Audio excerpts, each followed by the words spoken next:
CEO hears janitor speaking 9 languages. What he does next leaves the entire company stunned. She was wiping fingerprints off the lobby glass when it happened. Not because she was trying to stand out. Amina Mbatha had spent years mastering the art of being invisible. But that morning, the silence cracked. A conversation in French, clear and confident, rolled off her tongue as she calmly guided a lost tourist toward the elevator banks. It was fluent, not practiced. Sharp, not hesitant. And it just so happened that Daniel Laughlin, the company's CEO, was walking by. His pace slowed. He'd heard French many times before. This wasn't about the language. It was about who was speaking it. The janitor. The same woman he'd passed a dozen times without ever offering more than a nod. Something shifted in his step, in his eyes, in the air between them. Welcome to Cracks of Lights, where untold truths come to life. If you believe in second chances, unseen talent, and voices that deserve to be heard, you're in the right place. Subscribe now and turn on notifications, because stories like this don't just inspire, they remind us what we've been missing. Daniel Laughlin didn't mean to eavesdrop. It was instinct, the kind honed after years navigating multilingual mergers across continents. He heard cadence first, then content. He paused mid-stride in the sleek marble corridor of the Havex International Tower in Singapore. The woman wore navy blue coveralls, her braids pinned neatly under a cap. In one hand, she held a spray bottle. In the other, a folded building map she was pointing at as she spoke to the tourist French, then Mandarin, then a quiet chuckle in Portuguese. It wasn't showy. It was efficient. She was just helping. But Daniel's brain was already firing at a different frequency. He blinked, glanced down at the corporate ID on his chest, then back at her. Something didn't add up. "Excuse me," he said. She turned, startled but composed, her face open and unreadable. "Yes, sir? That was French just now, right?" "Yes, sir." "And before that Mandarin?" "Portuguese." A pause, then a nod. "Do you speak them fluently?" "Yes, sir." "And others?" "Swahili, Japanese, German. Some Arabic. And Latin, but that's mostly for reading." He stood still, trying to reconcile the image in front of him. A janitor mopping floors who casually recited global fluency like it was no big deal. He searched her face for irony. There was none. Just truth, steady and quiet. "What's your name?" "Amina." "Amina Mbatha." He gestured toward the executive elevators. "Can you spare a few minutes? I'd like to talk in my office." There was that brief flicker in her eyes, the kind that comes from a life of being overlooked. It wasn't fear, just weariness. She nodded once. "All right." They rode in silence. Polished chrome, corporate artwork, soft jazz. She stood straight, her uniform a shade too big at the shoulders, a cloth tucked neatly in her back pocket. Daniel looked over. "How long have you worked here?"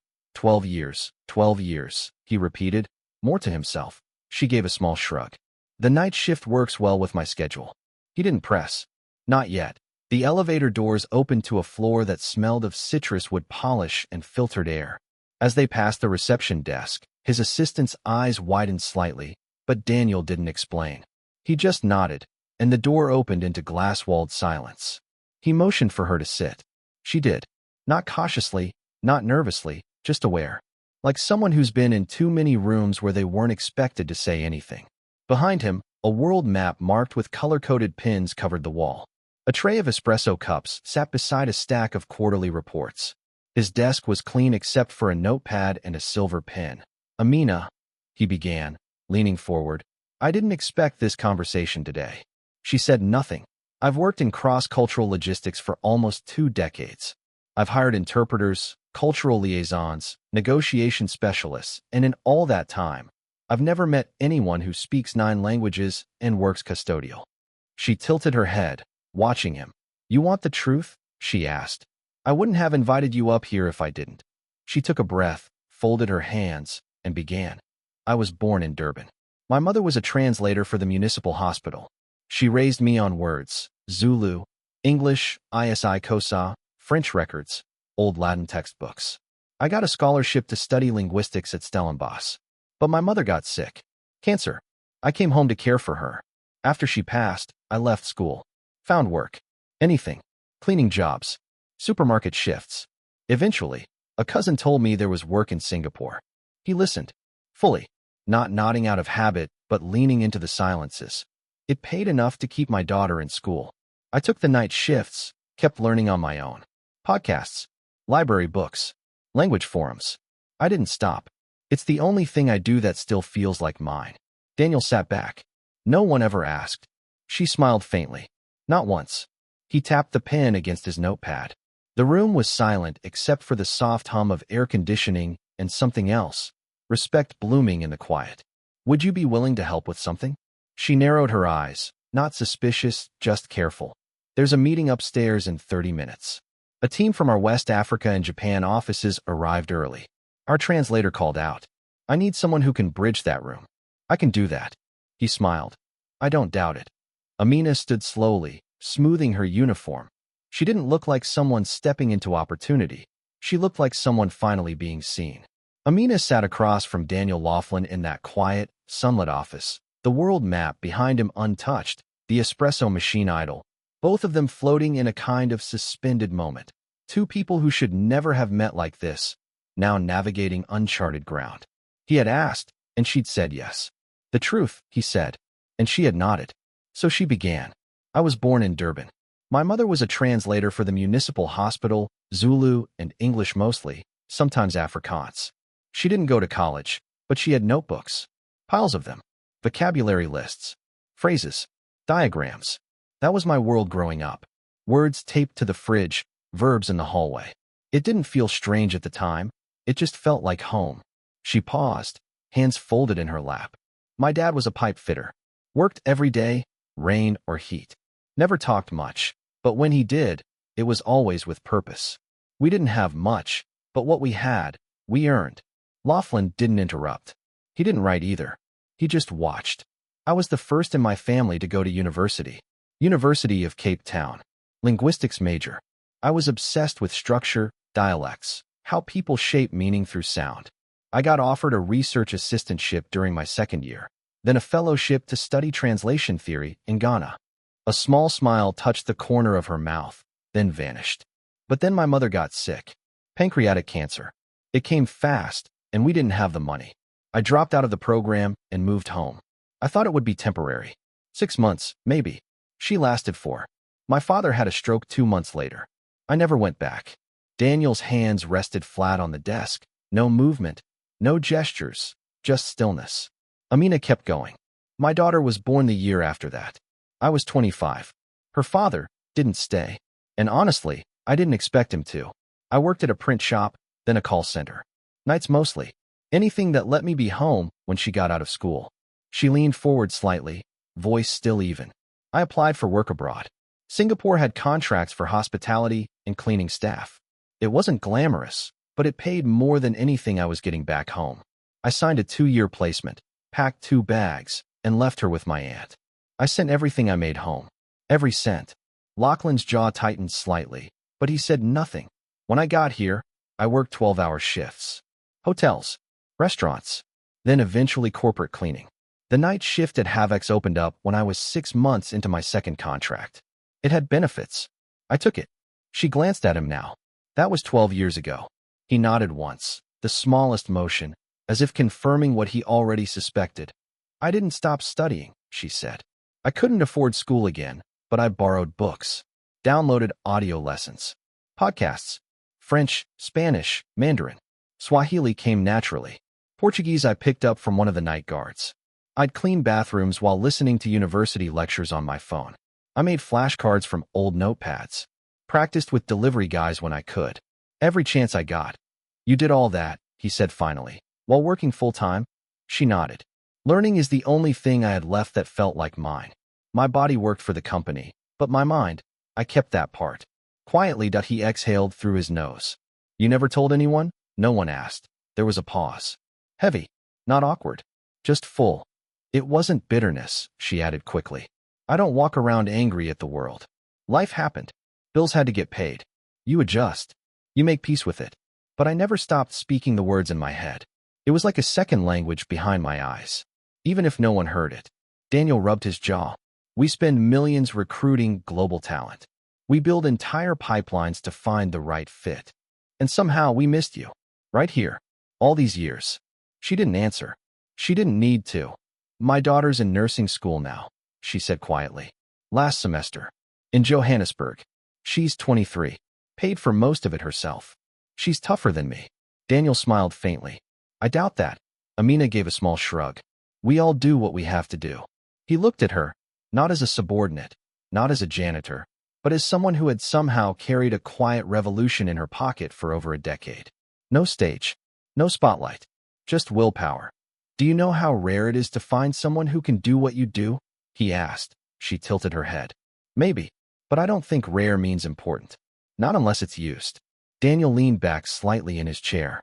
Would you be willing to use it now? I already said yes to the meeting. I mean beyond that. I mean as something more permanent. Her eyes narrowed. Doing what?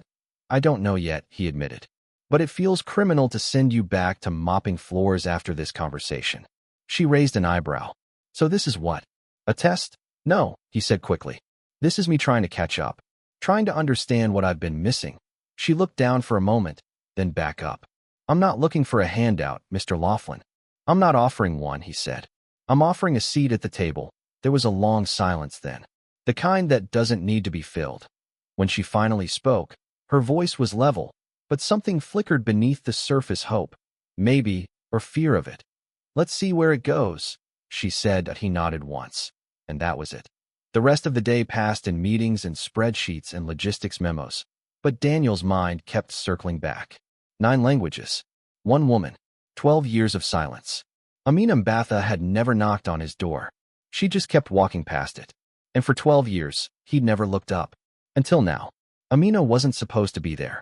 The invite list for the high-priority meeting on the 22nd floor conference suite didn't include her name. It was supposed to be handled by Julia Mori, the contracted multilingual liaison flown in from Sydney for Havex's tricontinental strategy rollout. But Julia's flight had been delayed in Kuala Lumpur, stuck on the tarmac with mechanical issues, and the meeting couldn't wait. 3 delegations, Kenya, Japan, and Brazil, had arrived early.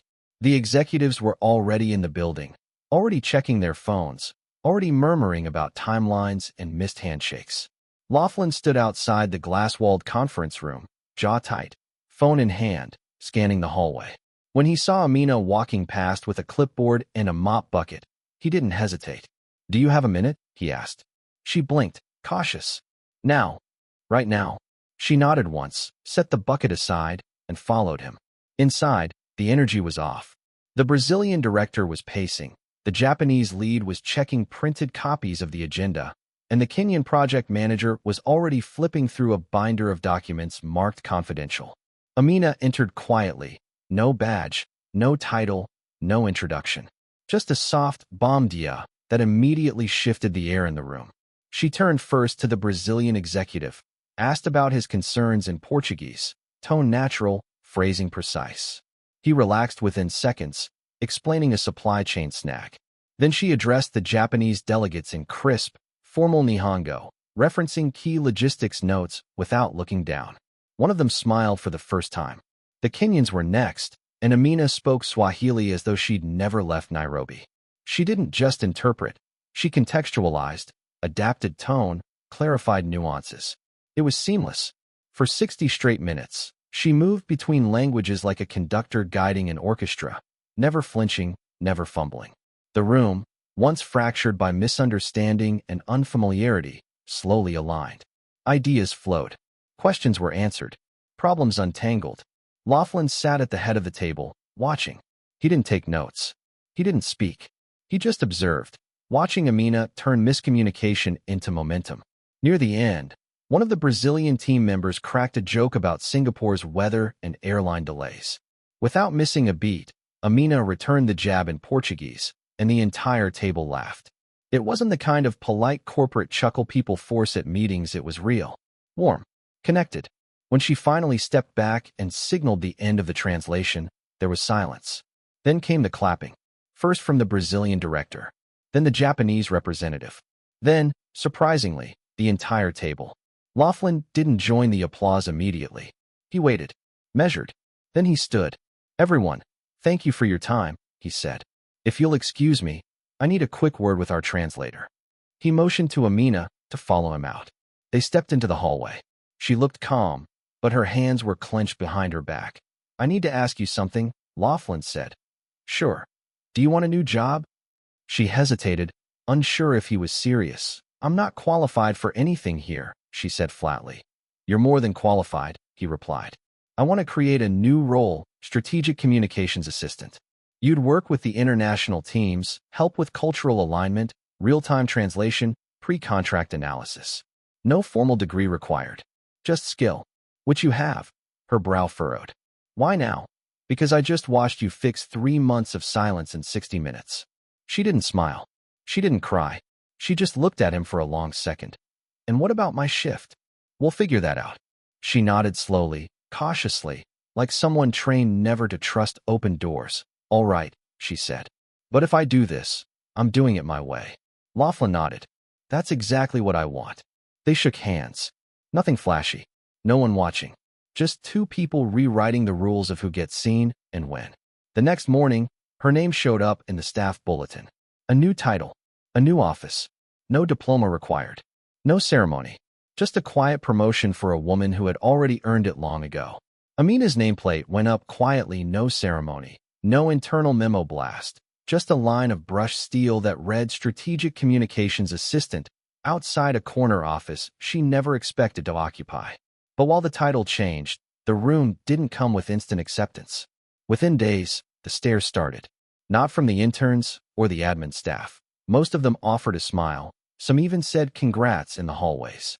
It was from above, from the upper floors, from the ones who'd spent years earning degrees, climbing ladders, attending global summits with branded portfolios. Some of them didn't even try to hide it. They glanced twice when she walked past, whispered just loud enough near elevators.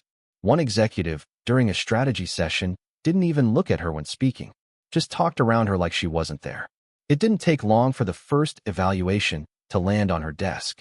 A file from HR, framed as routine, new role onboarding. But inside were documents, long, technical, multi-language contracts from 3 different departments.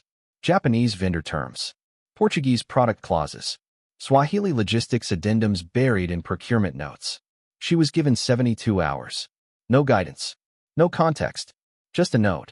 Please provide translation notes and recommendations for clarification. She didn't complain. She didn't flinch. She stayed late, scanned every clause, circled misalignments, highlighted cultural phrasing gaps, and hand-wrote corrections with clarity and neutrality. She submitted it early. No typos. No guessing. Just precision. The next day, a follow-up email arrived. Thank you. Please join Thursday's financial review session for the East Africa project. That meeting was the turning point. She walked into a room where 5 executives sat with crossed arms, and one legal advisor hadn't even removed his jacket. The company had been stuck for months on a stalled deal with a telecom distributor in Nairobi. The contract language had been flagged as culturally misaligned by their local council, but no one at Havex could pin down exactly why. Amina sat quietly, listening for 20 minutes as they rehashed old slides. Then she spoke.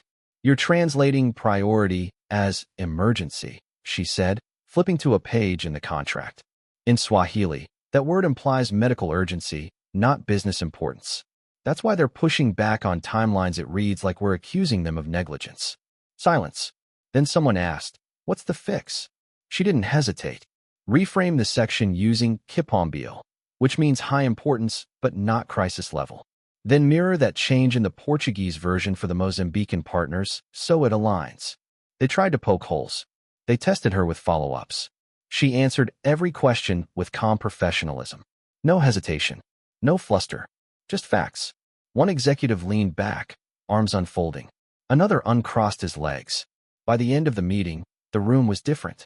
The deal closed 2 weeks later. The next challenge came wrapped in a polished email from compliance, asking her to audit a series of legacy agreements from the company's Japan branch.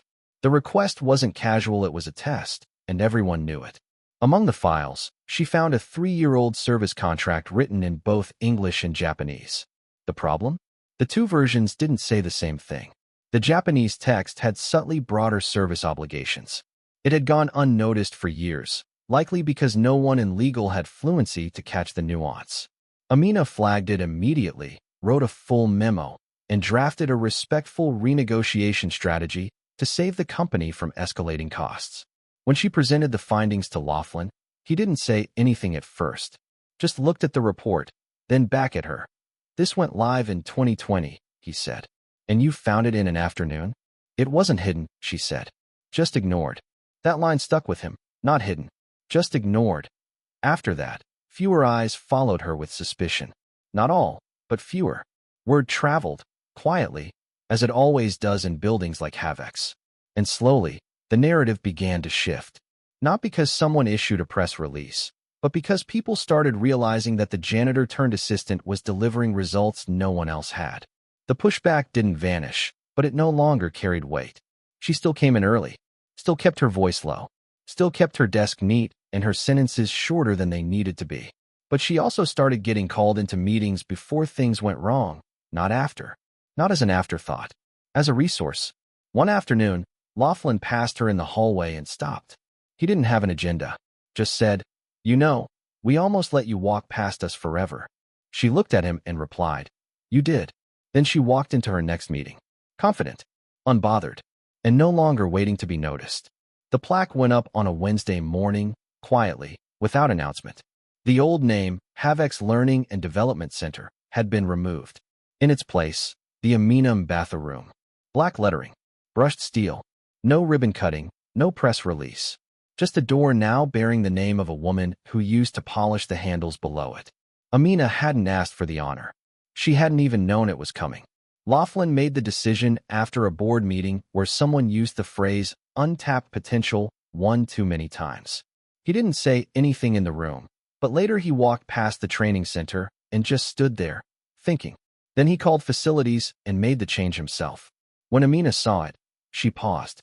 Not to take a picture, not to pose, just to breathe it in. It wasn't about ego. It was about history. What had been overlooked for so long now made permanent. Later that day, she was invited into a new meeting. Not one she expected. Laughlin and two senior VPs were outlining a new initiative, one aimed at surfacing internal talent. Not executives. Not people with fast-track resumes. The overlooked ones. The guards. The kitchen staff. The night cleaners. "We want you to help us build it," Laughlin said. "You know where to look." "We don't." Amina didn't say yes immediately. She asked questions. She pushed back. What's the goal? What happens after they're trained? Who protects them from being used and discarded once the novelty wears off? They listened. Really listened. And when the answers started to sound real, she agreed. They called it the Voice Inside program. Internal nominations only. No formal degrees required. Just proof of work ethic, learning drive, and hidden skill. Amina became its first advisor, not on paper, but in motion. She sat with applicants in break rooms, asked them what they were curious about. She listened more than she talked. She pulled two guards into a language shadowing rotation. One spoke Tagalog and conversational Japanese, the other knew bits of German and had studied accounting in Manila before moving abroad. She convinced a receptionist with a knack for data visualization to join a workshop with the marketing team. She found a cafeteria line cook who sketched blueprints on napkins and connected him with the facilities design lead. None of it made headlines. But slowly, the floor started to shift. People came to her not for shortcuts, but because she made them believe their skills were real. When one janitor hesitated to apply for the program, saying he didn't want to look ridiculous, Amina told him the truth. "You don't look ridiculous. They look blind." She never promised results. She promised effort, direction, dignity. The office culture began to notice. Meetings felt less filtered. New ideas came from quieter voices. No one said it outright, but people felt that the room was changing because the door had been left open wider. Amina never stood at the center of it. She walked the edges, adjusting things quietly. No stage, no spotlight, just presence. One afternoon, Laughlin stopped her in the hallway outside the renamed training center. "You started something," he said. "No," she replied, looking at the plaque. "You just finally gave it a name." Then she walked away, back to her desk, back to the work. Because for Amina, it was never about being the story. It was about making sure people like her could be seen in it. It came during the quarterly review, in a conference room full of suits and spreadsheets. A senior board member, flown in from London, shifted in his chair and said it flatly, without malice but with full intention. "I still question whether a former janitor should be the face of our international programs." The room fell silent. Not shocked, just waiting. Amina looked at him directly. Her voice was calm, not raised. I understand your concern, she said. But let's look at outcomes. She clicked a remote. Slide after slide appeared. Resolved delays in Nairobi, corrected misalignments in Tokyo, new client contracts in Sao Paulo. Each with a timestamp, each with her name logged in the notes. These aren't favors, she added. They're results. Then she paused. You see, I used to avoid telling people what I did for a living. I'd mumble it, skip details, change the subject. Because when you say custodian, people hear limits. But I've learned something. You don't have to wear a suit to carry strategy. You don't need a title to lead connection. I spoke 9 languages for years and no one noticed. Not because I was hiding, but because they weren't looking. She stepped away from the screen. I'm not asking to represent the company because I need validation. I'm here because I've already done the work. And I know how many more people like me are still out there, in back rooms, behind carts, wearing the wrong badge, but holding the right skills. There was a pause. No one moved. Then Laughlin stood. I didn't bring her here because she's a story, he said. I brought her here because she's a solution. The room didn't argue. Weeks later, Amina was asked to speak at the company's Global Staff Summit. She didn't prepare a flashy speech, just told the truth. All my life, I thought being invisible was part of survival, she began. But it's not. It's just something you learn when no one sees you. And when someone finally does, when someone opens the door, you realize something. You've had something to say the whole time. You were just waiting for a room that listened. She looked across the rows of faces. So don't judge people by the uniforms they wear. Judge them by the bridges they build. The room stood. Every floor. Every team. Not because she asked, but because they felt it. Amina didn't become famous. She didn't write a book. She kept her badge. She kept her desk by the hallway window. And every now and then, someone new, an intern, a part-timer, a cafeteria worker, would knock on her door, notebook in hand, and ask, "Can I ask you something?" And she always answered, because silence wasn't her story anymore. If this story moved you, if it made you think twice about the people you pass by every day, let us know in the comments. Like, share, and don't forget to subscribe to Cracks of Light for more true stories that remind us of the power of being seen.